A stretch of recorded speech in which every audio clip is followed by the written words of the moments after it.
کا دشمن کیوں ہے؟ ایک بچے نے سوال کیا کہ شیطان ہمارا کیسے دشمن ہے؟ ٹھیک ہے نا؟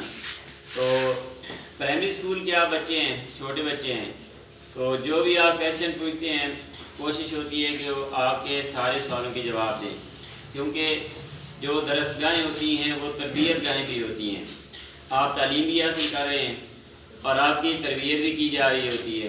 تو جو اس طرح کے کویشچن آپ پوچھتے ہیں یا آپ سوچ رہے ہوتے ہیں، آپ بتاتے ہیں کہ سر یہ ایسا کیوں ہے، تو کوشش ہوتی ہے کہ وہ باتیں آپ کو بتائی جائیں تاکہ آپ کا کنسیپٹ کلیئر ہو. اچھا، کئی سیشن اس سے پہلے ہو چکے ہیں کہ ہم نے اللہ کی بات ماننی ہے، ہم نے اللہ کو خوش کرنا ہے، ہم نے اللہ کے احکامات کی پابندی کرنی ہے، ہم نے شیطان کی بات نہیں ماننی، شیطان کو ہم نے خوش نہیں کرنا، شیطان کی جو باتیں ہیں، شیطان کے جو میتھڈ ہیں ان کو ہم نے نہیں اپنانا. تو اس طرح کی باتیں ہوتی رہتی ہیں. تو پھر ایک بچے نے پوچھا کہ شیطان ہمارا کیسے دشمن ہے؟ تو بیٹا، انسان کو پیدا کرنے سے پہلے یہ جو شیطان ہے نا، اس نے کافی عرصہ عبادت کی، اور جب حضرت آدم علیہ السلام کو اللہ تعالیٰ نے پیدا کیا تو اللہ تعالیٰ نے حکم دیا فرشتوں کو اور شیطان کو کہ اس کو سجدہ کرو. بات تو لمبی ہے لیکن میں مختصر آپ سے شیئر کر رہا ہوں. تو فرشتوں نے کیا لیکن شیطان نے انکار کر دیا.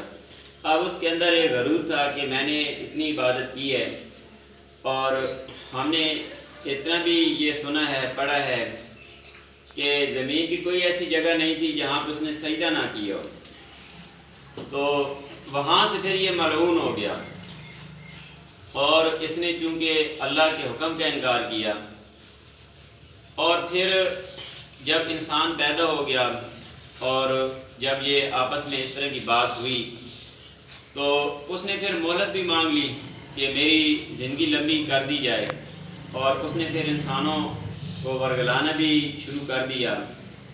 اور پھر اللہ نے بھی ان سے کہا کہ جو میرے بندے ہیں وہ آپ کی باتوں میں نہیں آئیں گے، وہ آپ کی بات نہیں مانیں گے، وہ میرے ہی بندے رہیں گے. تو اچھا، اس سے نا ہمیں 3 باتیں ملتی ہیں، 3 جو ہے نا وہ اہم پوائنٹ ہمیں حاصل ہوتے ہیں. پہلا پوائنٹ کہ تکبر نہیں کرنا. اب شیطان نے تکبر کیا، ٹھیک ہے نا، شیطان نے کیا کیا؟ تکبر کیا، اور وہ ملعون ہو گیا. اچھا، دوسری بات کہ اللہ کا کوئی بھی حکم ہے وہ ہمیں ماننا چاہیے. اللہ کے جتنے احکامات ہیں وہ ہمیں ماننا چاہیے. اچھا، تیسرا پوائنٹ یہ ملتا ہے کہ ہمیں ہر وقت توبہ طیبی ہوتے رہنا چاہیے، استغفار بھی پڑھتے رہنا چاہیے.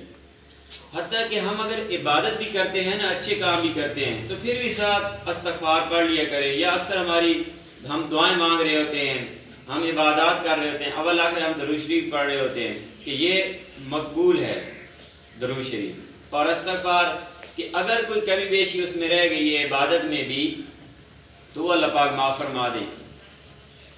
تو شیطان جو ہے اس وجہ سے بیٹا دشمن ہے انسانوں کا کہ یہ انسانوں کو سیدھے راستے پہ چلتا نہیں دیکھ سکتا، اور یہ انسانوں کو ورگلاتا رہتا ہے، ان کے دلوں کے اندر وسوسے ڈالتا رہتا ہے کہ غلط کام کرو. اچھے کاموں سے یہ روکتا ہے، اور اگر ہم اچھے کام کرتے ہیں تو اللہ خوش ہوتا ہے، اور اگر برے کام انسان کرتا ہے تو پھر کون خوش ہوتا ہے؟ شیطان. تو پہلے بھی اس طرح کا ایک سیشن ہوا تھا کہ ہم نے اللہ کو خوش کرنا ہے، ہم نے شیطان کو خوش نہیں کرنا. تو اسی وجہ سے شیطان یہ چاہتا ہے کہ میں ملعون ہو گیا ہوں اور اللہ کی مجھ پہ ناراضگی ہو گئی ہے، تو اللہ انسانوں سے بھی ناراض ہو جائیں، اور اسی لیے وہ انسان کو ورگلاتا رہتا ہے، انسانوں کے دلوں کے اندر ایسی باتیں ڈالتا رہتا ہے اور گناہ کی طرف راغب کرتا ہے. تو اسی وجہ سے جو ہے نا یہ دشمن ہے. اچھا، اکثر ہم کہتے ہیں نا کہ نظر لگ گئی ہے، یعنی کسی نے نئے کپڑے پہنے، کسی کی پوزیشن آ گئی، کسی کو انعام مل گیا، کسی کی کوئی اچھی بات نظر آتی ہے. تو اب سب سے بڑا دشمن کون ہے انسان کا؟ شیطان. انسان کا سب سے بڑا دشمن کون ہے؟ شیطان. اچھا، اب کیا ہوتا ہے؟ ہم کہتے نہیں ہیں کہ نظر لگ گئی ہے جی، کہ نیا جوتا ہم نے لیا ہے اور کسی نے کہا کہ جی بڑے نئے شوز آپ نے لیے ہیں. اور ٹھوکر لگی ہے اور ہم گر گئے ہیں، یا اور اس طرح کی کئی باتیں ہو جاتی ہیں، جی بخار ہو گیا، طبیعت ناساز ہو گئی۔ اب بات یہ ہے کہ سب سے بڑا دشمن ہے انسان کا شیطان۔ جب بھی انسان کی تعریف ہوتی ہے تو شیطان کو برداشت نہیں ہوتی یہ بات، تو شیطان فوراً حملہ کر دیتا ہے، اور جیسے ہی حملہ کرتا ہے تو پھر انسان کا کوئی نہ کوئی نقصان ہو جاتا ہے۔ اچھا، اس سے بچنے کا بھی طریقہ ہے کہ اگر آپ کوئی اچھی چیز دیکھیں، کسی اپنے کلاس فیلو کو نئے شوز دیکھیں، نئے کپڑے دیکھیں، کوئی اچھی بات دیکھیں تو سادہ ماشاءاللہ بول لیں۔ اب جیسے ہی ہم تعریف کرتے ہیں نا کسی انسان کی، یا کسی کی اچھی بات کو پسند آتی ہے، تو شیطان فوراً حملہ کرتا ہے۔ لیکن ساتھ اگر ماشاءاللہ بولا جائے، یعنی اللہ کا ذکر ہو جائے، تو شیطان کا حملہ پھر پسپا ہو جاتا ہے، شیطان کا حملہ کامیاب نہیں ہوتا۔ تو اس سے یہ بھی بات ہمیں ملتی ہے کہ کوئی بھی اس طرح کی ہم باتیں دیکھتے ہیں تو ساتھ ہم ماشاءاللہ بھی بولتے رہا کریں۔ اور آخری بات پھر وہی ہے جو چند دن پہلے ہم نے کی تھی، کہ ہم نے اللہ کو خوش رکھنا ہے اور اللہ کی باتوں پہ عمل کرنا ہے، تاکہ اللہ پاک ہم سے بھی خوش ہو جائے اور ہم پہ راضی ہو جائے۔ تو بس یہی ایک کویسچن تھا، ایک بچے نے پوچھا تھا کہ شیطان کیسے دشمن ہے انسانوں کا، تو میں نے ضروری سمجھا کہ یہ جو بات ہے یہ بچوں کا کلیئر ہو جائے، بچوں کو پتہ چل جائے کہ شیطان کیسے دشمن ہے۔